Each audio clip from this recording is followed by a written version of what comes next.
Welcome to How to Talk to Kids About Anything with Dr. Robyn Silverman, a podcast loaded with practical tips, powerful scripts, personal stories, and simple steps to make even the toughest conversations easier.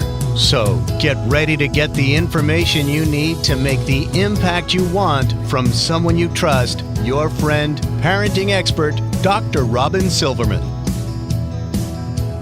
Hello and welcome to How to Talk to Kids About Anything, where we give you the tips, scripts, stories, and steps to make even the toughest conversations easier. I'm so honored to be your host, Dr. Robyn Silverman, child and teen development specialist, author, and speaker, and most importantly, parent of two great kids who give me the opportunity to love, learn, and grow every single day, whether I want to or not. Believe me, I get it. It's not always easy, but we're in this together, and we have some wonderful people helping us along the way. Now, parenting young children can be tough. They can get overloaded, stuck, frustrated, and as we've talked about before, they need our help when their limbic systems and their limbic brains are on meltdown. So, what can you say, think, and do to help your children manage their big feelings and learn to do as you ask? Today, we're talking a second time with pediatric psychologist Dr. Lynne Kenney about how to handle the tantrums, the I won'ts and the I can'ts, to help you parent with more collaboration, peace, and calm in your family. And teachers, listen in as well, because there are great strategies for you too. Pediatric psychologist Dr. Lynne Kenney has a PsyD and is an international educator and author of 5 books on improving executive functions and social emotional learning in children ages 3 to 12. Currently, Dr. Kenney is preparing for a 20-city international tour to bring 2 to 3 minute classroom cognitive physical activities that engage attention, memory, cognitive flexibility, and self-regulation worldwide. And they are awesome. Learn about it at #TheKineticClassroom at www.lynnekenney.com. I'm so excited about this podcast episode, as the previous one that I did with Dr. Lynne Kenney is almost a must listen for any parent. It's focused on calming down strategies when big feelings overtake our children. Her partner, Wendy Young, also did a podcast with us on big feelings and anger, and both of these podcast episodes have been highly shared and extremely popular, and for good reason. You really do walk away with a roadmap of what to do and what to say during these challenging times with young children. So let's get right into this week's episode on tempers and tantrums with Dr. Lynne Kenney. Welcome to How to Talk to Kids About Anything. Oh, it's great to talk with you today, Dr. Robyn. Well, I'm thrilled to have you here. I know that I have a lot of listeners who found out I was interviewing you a second time, actually wrote in questions, which I handpicked for today. And I know that a lot of people are extremely excited to hear your answers to their questions and whatever else you say, because they hang on your words. You really provide such a good service to parents of young children. So thank you for being here. My honor. So before we jump into this topic on tempers and tantrums, can you tell us a little bit about why this topic is something that you found interesting or important or necessary to discuss in today's world? Well, I think that most parents and teachers interact with kids who experience feelings overload. Mm-hmm. You know, I've got a daughter who has very, very strong feelings. She's now 19 years of age. And many of these strategies I've used with her, and she slowly has even used them with others. I mean, she's actually quite good with her friends. Wow. Then we have our grandchildren and the students in our classrooms. People get overwhelmed, they get overloaded. Sometimes we parents or teachers say things we didn't really mean to say. And so understanding how the brain works and what you can say, think, and do really helps. Well, this is going to be great. So you mentioned feelings overload. So what is it? What do we need to know? Well, I think that as human beings, every day we're facing these task demands, right? We have to get up, we've got to make our bed, we've got to get off to school, we've got to go to work. And for every task demand, there are certain executive function skill sets that you need in order to meet the requirements of everyday life. And they might be attention or memory or cognitive flexibility or self-regulation, a big one, right? And what happens in life is that if you're faced with a task that exceeds your current skill sets, like in the moment, truly, like if you haven't eaten breakfast or you didn't sleep or you had a fight with somebody in your family, basically that moment you don't have the skill sets in order to do what you need to do, and that puts us into a stress response, leading us to be overwhelmed and overloaded by our feelings. So the feelings overload is what leads those children to have the tantrums in the first place. Is that what you're saying? Exactly. Yeah, I would say that what really leads them to have the tantrum is that they're being asked to do, or they need to do something that they don't have the skills for. And because they can't talk about it, negotiate about it, find a new way, their limbic brain starts to fire on all cylinders and they lose it. So tell me a little bit more, if we can be specific. If a child can't get what they want, then what happens in their system that leads to the actual tantrum? Okay, great question. So, in very simple terms, very, very simple, because the brain's complex, you've got 3 different centers that we focus on, right? You've got the cerebellum, which we call Boots, and then you've got the limbic system, which we call the caveman, and then you've got the frontal lobe and the prefrontal cortex, which we call the thinker.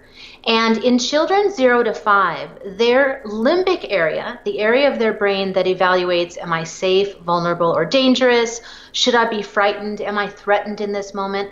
That area of the brain responds more because the frontal centers, the prefrontal cortex specifically, in the frontal lobes is still developing for a long time, like till you're 25 and maybe beyond. So you tend to get these big feeling and emotional responses when the task demands are too big, because the kid doesn't have the cognitive skills to calm themselves down or manage themselves in the moment. That's like technically what happens with the brain. Okay. So then I know that this is a question that a lot of parents have been directing to us, and again, knowing that you were going to be on, why do children resist doing what we would believe as teachers and coaches and parents, simple things like getting in the car? Like, why are they resisting doing simple things like getting in the car or putting on their shoes or brushing their teeth or getting ready for school and doing what they're told by their parents?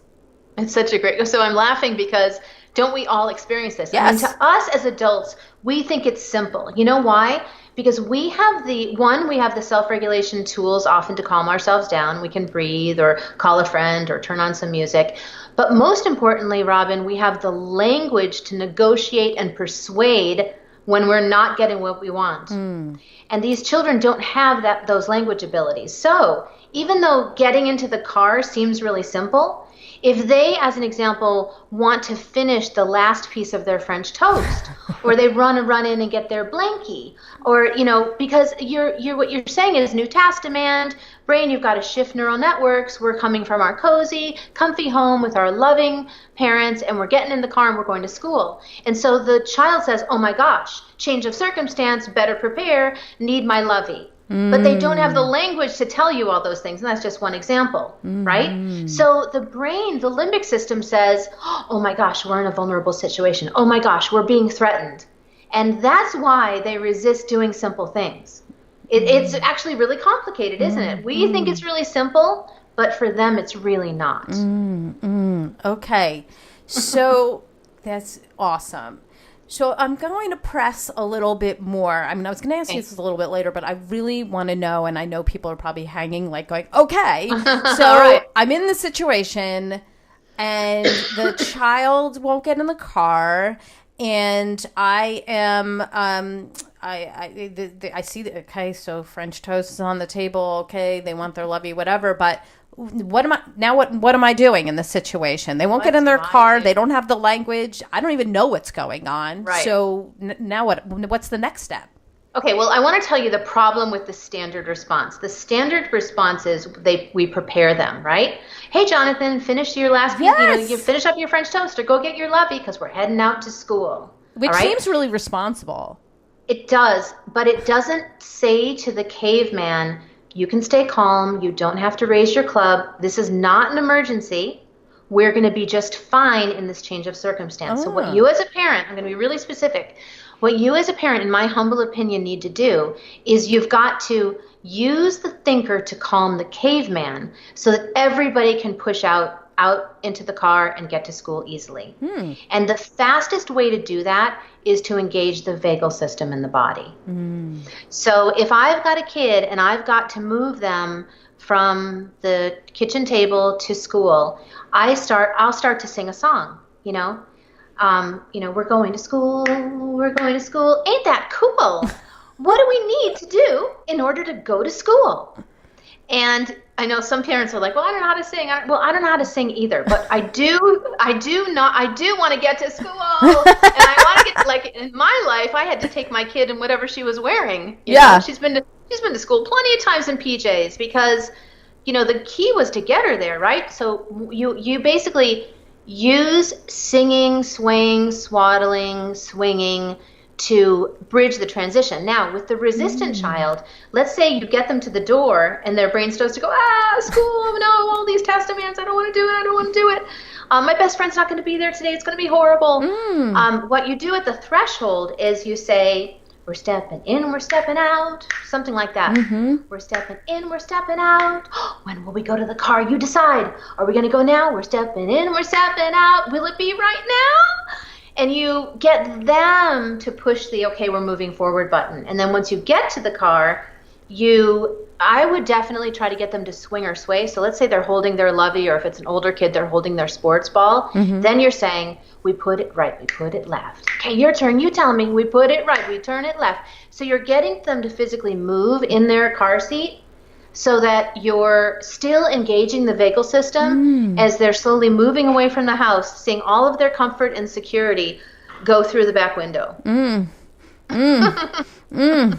mean, so good. And it's like, I'm listening to what you're saying, and I'm like, and I'm sure other people are like, and when is she coming to my house or recording these songs? You can do this. You can do that. You just make it up and just put it song. I actually, on my Facebook page, I posted a she's I don't know where she is, a neuroscientist from Australia, talking about how important it is to sing to your children. I'm happy to share that with you, and it's gotten a lot of shares. Singing is magic, and it doesn't matter. You don't have to carry a tune. What you're doing is you're relying on what the brain knows well, and that is rhythm, tempo, and timing in order to keep the caveman calm so the thinker can get the body to do what it needs to do. I love all of that, the rhythm, tempo, and timing. And it does say, you really don't need, a beautiful tone of voice. You're going for something else. And, it can be more sort of poetic and rappy if you need it to be, I'm totally. Sure, right? Yeah. So I love all those things that you're saying, and I just want to put high beams on one of the things that you sort of said in passing, which is, you have to sort of let go a little bit, let go of your, of this idea that you need to do things in a very specific way that you've been doing all along, and kind of embrace some of these new strategies, even if they feel a little uncomfortable. And we have to remember that this is not giving in to a child. This is using applied neuroscience to get the child to grow a brain where they're going to be a pro-social, successful, confident human being. And if you don't want to sing, that's no challenge either. Just get out some pencils or drumsticks or drum on the table and just be ba ba ba, we're going to school. You don't have to sing, but singing, swaying, swaddling, and swinging is like actually in the literature. There's all sorts of vagal response literature, and there's all this entrainment literature. I won't make you go into it. Robyn, can I tell you quite honestly one thing I would have changed as a parent related to this? Please do. Please do. I feel like as a parent, I did a lot of this for my child, and I would have taught them how to do it for themselves. Ooh. So tell me more about that.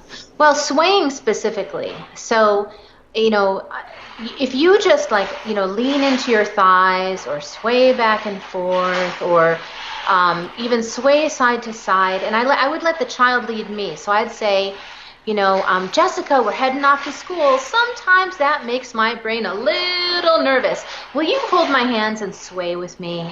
And I would let her be the teacher so that she's not always relying on me to do the vagal stimulation activities, that she when we get in the car, would kind of learn to rock side to side or sing a song. What tape would I like? Oh, let me think. What tape would I like to? I think I'll sing, the Beatles today. So I would have done it less for her and taught her more to do it for herself by using me as the interim object. So she would teach me, and then she would learn how to do it for herself. Right, because the one who can teach it can really do it for themselves. Yeah. Okay, love that. That's really important. So if a child then refuses to get dressed, for example. Okay, we'll use a different one because now we did the car. So now they're refusing to get dressed or brush their teeth. How would you use your singing and swaying and swaddling and that sort of thing? Okay, so the swinging, swaying, swaddling is basically using the vagal response. Okay, so sometimes you can actually engage the thinker by asking questions. So I'll just show you a different strategy, so it's not the same one. So, anytime a kid won't brush their teeth or won't take a shower or won't get dressed, the first question you've got to ask yourself, I think, isn't just why, but what's the barrier? I wouldn't say why. I'd say what's the barrier? And sometimes the barrier is a sensory issue. The child can't brush their teeth because it hurts, and then you got to work around that. Or they can't put their clothing on because you washed it and tied, and you should have used their Purex or whatever. So you got to say, am I putting a barrier in the way that the brain is over-responding to? Because if I am, I need to take that barrier away. Now, if it's more, they don't have the cognitive flexibility to go from a preferred activity to a non-preferred activity, that's when you engage the thinker and kind of get creative. And I ask questions. I say, Jeremiah, what color shirt are you going to wear today? And he's like, well, I'm busy playing my Legos. I don't want to decide about my shirt. And I'm like, yeah, but your friends are waiting for school, and we're looking at the clock. We know that we've got to leave in about 6 minutes. So the first thing we could do is, do you want to choose your shirt or do you want to choose your pants? I would start asking him questions that are moving him in the right direction. What I wouldn't do is say, what's wrong with you? We've been here before. I wouldn't do any of the no contempt, no shaming, no blaming, because that just puts them in defensive brain. Right. You want to keep them out of the stress response, Dr. Robyn. You want to keep them moving forward, because also what you're doing is you're building a skill today that they're going to be able to use tomorrow. Now, and then you don't even have to coach too much about the shirt. You could say, oh, look, looks like you're on your way. Looks like you're not needing me. Okay, I got dishes to wash. Right? What's your plan? You're going to come out. When do you want to come out? And show me that you're fully dressed, and then we'll gather your soccer stuff and head out. So as soon as you can shift the responsibility, accountability, and agency to the kid, you do that. You know what I mean? You don't have to walk them through, well, now which socks are you going to get? Now which shoes? And then you're like, oh my God, I'm going to be late. I didn't even brush my own hair, and I got to go to work. You just are coaxing. It's this yellow brick road of development, and you're just pushing them onto the next brick. And once they're standing on the next brick and doing what they need to do, you're like, awesome sauce. Mommy's got lots of things to take care of too. While you're doing your work, I'm doing my work. Meet you in the kitchen in 2 minutes. So you're not looking to micromanage your child, clearly. No, you're trying to nudge them.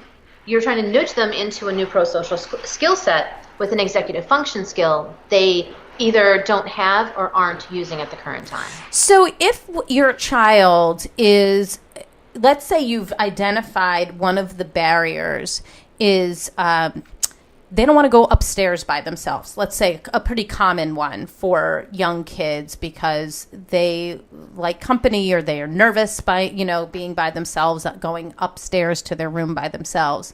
Do you then give in that way and sort of go up with your child to move things along? Or do you press them and say, like, you can do this. You've done this before. So why not now? Like, what are you supposed to do when you already know they can do something and they're not doing it?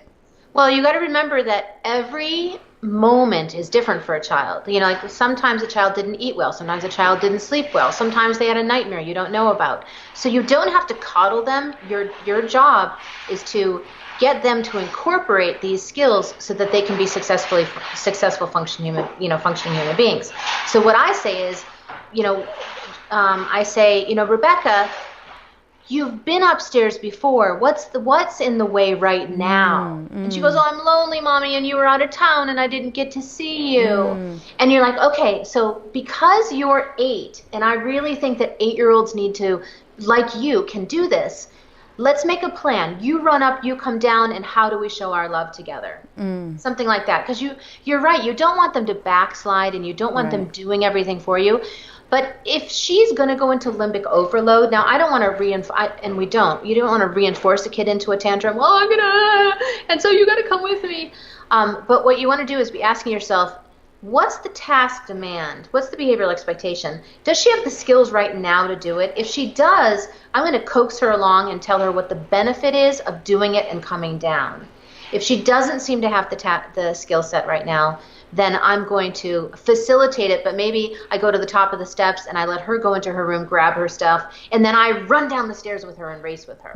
Because you want to engage the cerebellum and the motor centers of the brain a lot because it helps with alerting, and I probably would do that. I would turn it into a little bit of a game like that. I wouldn't reward her. I wouldn't promise her things. I would probably problem solve with her.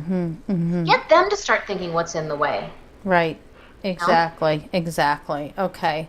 I like all of that. And I think it's important because these are just typical things that, happen on a daily basis in people's houses, and I mean, how many times do our children, say to us something like, can you tie my shoe for me today?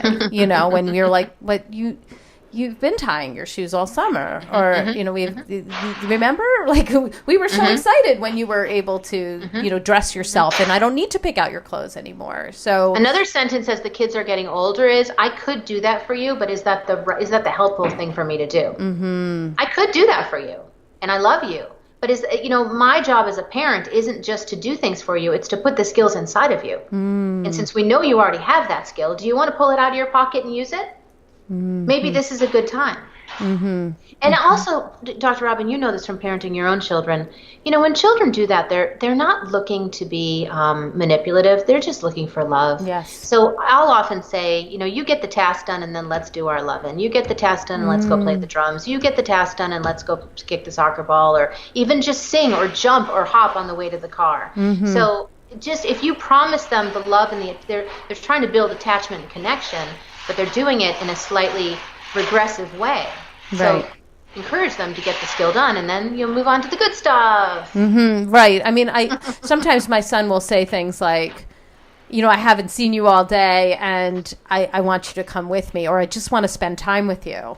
And I'm thinking to myself, I really don't want to feed this anxiety monster that's currently holding your hand and telling you you can't go upstairs by yourself, or go downstairs by yourself, in the basement, where all scary things apparently must lurk because there are bugs there or something. I mean, you're quite competent, so I'm not really speaking to you about this, but if your child says, I haven't seen you all day and I'm wanting to spend time with you, therefore I want you to come upstairs with me, you say, hey, man, you're 9. What do 9-year-olds do with their moms? And he's like, well, they kick soccer balls and they do that. And you're like, okay, I'm changing into my bathing suit. Right. Meet you by the pool. Right. So you just kind of introduce to them, remind them without shaming. Right. You remind them that, we don't have to go backward in our skills in order for you to get love. We can keep moving forward. Right. Oh, so good. So good. I love that sentence you just said. I think that is so good. Thank you. So I, as I told you, had like a couple of people to send some questions my way because they knew that you were going to be talking to us today. And we've already covered some of it, but I just need to ask you this very sort of specific question from one listener in California who said, we've been trying to give our son space during transition so he can process it and get to the we're leaving point on his own rather than pushing him over and over again. But there are times when we're late and he's gone right to the edge of the time set. And it doesn't help that, that the dad who's giving me this question is like, I have a thing about punctuality, which a lot of people do, and I have nothing against that. That's fine. But how do we handle those moments? Yelling doesn't help. He just digs in. I can't just pick him up and throw him in the car. So how do we handle those, you just need to do this now, moments better? And what do we do when we just don't have the time to be patient? So I think there's two pieces to that. I think that one piece is What if you're leading up to the go time? What should you do then? Like, it's not actually on the point, but you've got to be, because there is a little preparation. Like, as an example, if you're leading up to go time and the kid, what happens is if you send a kid to grab a skill set that he doesn't possess, it's not there for him to grab. So if you're leading up to the time, then I would approach the child and say, the family's needing to go or I'm needing to go. We all have different needs, right? I'm needing to go. What are we going to need to do together in order to make that happen? We have a minute. Talk with me. Problem solve with me. What are we going to do together in order to make that happen? Because you want the kid to have agency. You want them to have accountability and responsibility. And he might say, I have no idea. I was trying, and I went to my yoga space, and I couldn't even yoga. I couldn't do it today, and that wasn't helping. He does that that's telling you, I couldn't pull up the skill set. You gave me space to pull it up. I didn't have the space. And so now you come in and you say, okay, I'm here to help. We got to problem solve this because it's really time to go. The other time is when you just got to go. Yeah. You tried all the good love and stuff, and you've been a conscious parent, and you've been really calm, and you've been really loving, and it's not working. And then you just have to say, Jonathan, it's go time. Jonathan, it's go time. And we really worked together today to try to solve how we were going to do this easily for your brain. But now you need to be the best coach for your brain, and you got to tell your brain it's time to go. All right? So, and that's when I would say, in the past, wrapping yourself in the blanket in the car has helped, or in the past, turning on the music has helped. How can we help your brain make the shift it needs to make so that your body can walk out this door? And then if I have to, I will swaddle. I have swaddled many children. I have rubbed children's feet. I've put socks on their feet. I would contain their body. When we swaddle them underneath their armpits so that they can breathe. There's never any challenge. But we might say, it's go time. You want to grab your green blanket, or am I going to snuggle you myself? And then it's go time. And they might cry, and our children, we all as human beings need to experience distress in life. But what we need to do, and I'm telling you things you already know, we need to experience distress in the company of somebody with whom we feel safe and loved. So then as you're holding them and they're screaming, you're saying to them, I know this is really hard. We tried other ways. Your brain feels really panicked right now. It's really frightened. You don't say all those words at one time. I hear you. I get it. I'm with you in these big feelings. We're sharing these big feelings together, but we're still going to function well. And it's important that in that moment that you're calm, you're not yelling, and it's hard. It's really, really hard because you're feeling like you're going to be late, and you feel like you've been through this before, and you're frustrated. But it's that time when you need to be the one who's calm, because that will help regulate their brains, and at the very least, let them know that you're there to help them, and you're not there to shame them or scold them. So at the very least, even if they're not calm in that moment, they know you are. Now, I will tell you, for your colleagues in California, there are times when the child unintentionally puts you in a double bind, and that is when they're really in the middle of the stress response. So that's where you're trying to problem solve with them, but they're beyond the ability to cognitively work through it. So you're like, Jonathan, it's go time. Is it going to be your green blanket, or is it going to be me? And they reject everything you say. Sure. You know that. So hey, that's not going to work, and I hate you, and I don't want to touch you, and I hate my green blanket. You can't take that personally. You've got to know that they crossed the threshold into a full stress response, and now you've just got to keep them moving. And it's hard because they're literally spewing out like a water fountain. In one of my books, I called it "They're raining on you" or "You're raining on them." They're raining out emotion, and you're picking it up. And all you want to do is leave them at home with the sitter and go to work. Exactly. Absolutely. You're so frustrated, but the amygdala gate has come down, and there is just no way that you are going to get through to them for another 20 minutes. at that point. It's like the dam opened. Yes. I'm going to have a new metaphor, because it is, if you've been in this situation, it's like the dam opened and you think you're going to drown too. Yes. And I remember, I know being in that situation where your child is starting to say, I hate you and you're the worst parent in the world. And you've tried for like so long at that point. And you're like, you're just so angry about somebody calling you names or saying these things to you, that you're having these thoughts in your head of, yes, just leaving them there, just be like, forget it. I don't have to deal with this. I don't have to have an abusive person telling me they hate me and while I'm trying to be, loving. So I really get it, because of course it happens in all of our homes. Even with the amount of knowledge that comes our way, it still happens that our kids are going to say those things. And the idea of not taking it personally is challenging, but it is true, because it really isn't about you as the parent or the teacher in that moment. Yeah, it's about you transferring skills into that kid. Mm-hmm. And Dr. Robyn, you said something that really needs to be highlighted, and you said, helping for so long. We don't want to do this for hours. Mm-hmm. What I'm talking about is literally, the 5, 6, 7 to 10 minutes getting out the door or getting dressed, or we don't, if we're not successful in either engaging the thinker or engaging the vagal system or problem solving with the child or using creative engagement, if we're not successful, then we're going to circle back another time and keep layering on the moments of success. If we don't spoil the moment and ruin it and freak out because, I did what Dr. Lynne was telling me and it didn't work, and so now I'm just going to tell you, I won't tell you what I heard the other day. Yeah. I'm going to change the sentence. It was really bad. And I was like, oh no, don't say that to your child.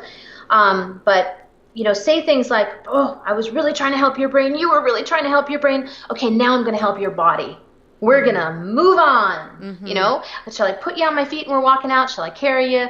I'm going to have to choose. I'm trying to, work it out with you, but mommy's going to choose, because the good news is that I'm the parent and I'm the one who's here to help. Mm-hmm. So it always goes back to that. Mm-hmm. Mm-hmm. Just don't let yourself say things that you can't take back. Ooh, yes. And of course, exercise the apology if you did say something, because of course people are listening. They're like, oh no. I have that moment when I'm speaking where I'll be like talking about some kind of strategy and what to say or what not to say. And I see my audience all of a sudden like, and I'm like, okay, okay, but if you've done this, and they're like, and they all, of course, all laugh, I'm like, it's okay. We can do this. We can apologize. We can go back. We can say, I wish I did it differently. We could say, here's what I would have done differently. Here's what I would have said differently. Next time I will do this differently, because of course we're going to make mistakes, but that is normal. It is normal. It's normal to make these mistakes, and every parent has been in these situations, and hopefully you have some incredible parent friends or teacher friends where you can let it out and say, look at what happened this morning. I did all of these things and nothing worked. And, I had to bring a bowl of jelly essentially into my car, and it was really challenging. So, it's such an important things to exercise these different strategies. And I appreciate what you're saying about those. So another one of our listeners, it's sort of a very similar situation, but a little bit different, says she'd love to hear how to manage other children while dealing with the one who's stuck. Now, this is, this can be a teacher situation or a parent situation when you have multiple kids as a parent, or, you have a classroom where it might be happening. And this parent says, especially before school. So, of course, timing is everything. Well, it's back to school. So everyone's facing this right now. Right. Everybody's facing this. I've got people who've already gone back to school at this point. And then I've got people who are going back next week. But so especially before school, do I make everyone late over the stuck one? Or do I somehow pause the stuck one, deliver the others to school, and then go back, with the stuck one. I guess maybe you have the one who is stuck in the car somehow, and then bring them back and work with them. Like, how do you deal when you have other children waiting? Well, there's no one size fits all. That's the first thing to know. And I would say to a parent, usually in your heart, you know the answer, you know what's going to suit your family best. But what I usually don't leave the stuck one behind, because what I tell the children and the families with whom I worked, I say, we're a family together. And we all live our values together, and we lift one another up. So I need the community to help me right now, the classroom community or the family community, to figure out how we're all going to do this successfully.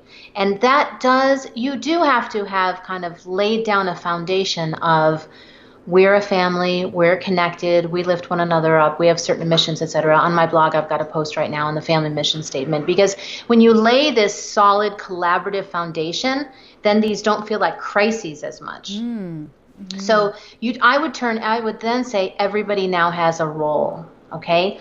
We have a stuck one, and we all have a role, so what's the plan here? And then somebody will say, well, I'll bring the sports equipment out. And then someone else says, well, I'll bring his scooter out. And then you all work. Now you're like in, you're the fire department. I like that. And you got to get the whole community working together. You can't have then somebody being jealous or angry. Oh, he always gets the attention and I never get the attention. And it's got to be, all right, here we are. Circle the fire engines.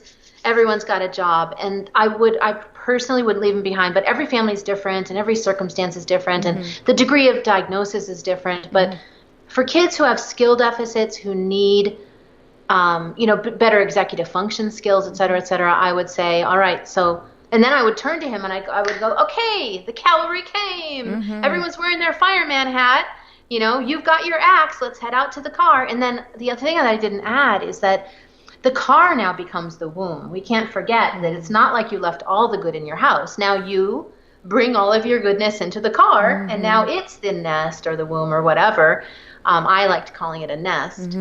And, like I had a sensory child, and when she would leave school, she literally would want to get in her car and just hit me because she was so frustrated and so overwhelmed. And so this was when she was really little, I would literally make a nest out of her car seat and bring it to school and say, okay, now I've got your blankie and I've got your thing, and I know you're overwhelmed and I know you just want to lash out, and I understand, but I want you to get like a birdie into your nest, and I'm going to wrap you up, and then we're going to figure this out together. So, most people would say, well, whatever, why would a kid be hitting you? Well, they're not hitting you because they want to. They're hitting you because they're lost and their sensory system is on complete overload. I'm so comforted by what you're saying right now. Just this idea of putting a child in sort of that cocoon, that nest where they feel so safe and loved and warm. And I feel like it's really doable in a lot of different ways. So I like that. And I also really like the idea of making the car the nest, because I know as a parent, when you're getting frustrated and then that child is, had such struggles getting into the car, that by the time the child gets into the car, you're overloaded, you're frustrated, and then you start getting, you start saying things that you may not mean, or you may not say anything at all, right? Because you're so frustrated that you're just grunting at that point. You're just angry. So to understand that then you need to push forward and kind of make that safe place, that warm place. Well, certainly if that's the case, then the child will be more calm in the car, but they may also be more willing to get into it at a later date. I think what you're saying is brilliant, and it really brings me to an aha I had as a psychologist after seeing families for over 25 years. And that was, in the beginning, I bought into, well, let's develop a strategy, let's develop a tool. And now I look at it really differently. I think, what's the end game? And my end game is to raise a child with a well-connected brain and body so that they can be a caring, conscientious, compassionate, happy human being. So every time you're doing one of these little things, you're not just using a strategy, or maybe some parents would say you're giving in. You're basically trying to build the neural highways in the brain so you can get more parts of the brain and body connected, so the kid can be what my friend Nacho Armani calls a whole molecule. And that's what shifted everything for me. Yeah, that end game is really important. The end game isn't getting to school or getting in the car or having them clean up the mess. It's really about becoming that whole human, and then a good human, that adult that you would hope that they become eventually. And I think that's a really important shift. And of course, only comes when you've been through it all, which you have. You have successful kids, and now a grandparent, and you've done so much wonderful professional work in this area that you've seen it all, and it's great to be able to get those aha moments along the way. It really does show that we're always learning. And if everybody could just take away from this whatever suits them, because everyone's experience is different. Everybody's child is different. You've got to fill your toolkit with what works for you. But if you've got to just basically decide what kind of kids you want to raise, and that's always your true north. And if you're always heading toward your true north, then you're going in the right direction. It's never going to be a straight line, not with a complicated child or an anxious child or a fearful child or a sensory child. It won't be a straight line, but you'll slowly be doing this little circle, laying down neural highways in the brain until eventually you have this beautiful whole molecule. Love it. Okay, give us your top tip out of everything we've talked about, or we maybe even haven't mentioned. How is it that you would say the top tip related to tempers and tantrums? How do we help our child the most? I think the top tip is, beyond everything else, just promise yourself that you'll be there, you'll be present, and you'll try to remain calm. Because we used a lot of big words, limbic system, blah, blah, blah. You are the agent of change. And if you bring your whole self to the party and try to stay calm, slowly things will begin to fall into place. So important. We interviewed Dr. Dan Siegel recently, who wrote a book called Aware that's just coming out, and he talks a lot about just being aware of what you're paying attention to and in your own body, and I think that really connects with what you're saying right now, that we need to know that we are the agent, and that our children are not just looking towards us, but they're feeling us, right? They're feeling what we're feeling, and they know whether they need to be on alert. They know whether we're really frustrated with them, which is normal, and they know when it's okay to calm down, because we've got this just from watching you and really feeling you at the same time. Yeah. Another important ending point is that you've got to, if you're a full-time working parent or a teacher and you've got to get out of your house early, you've got to do a lot of preparation the day before, because you just said the key.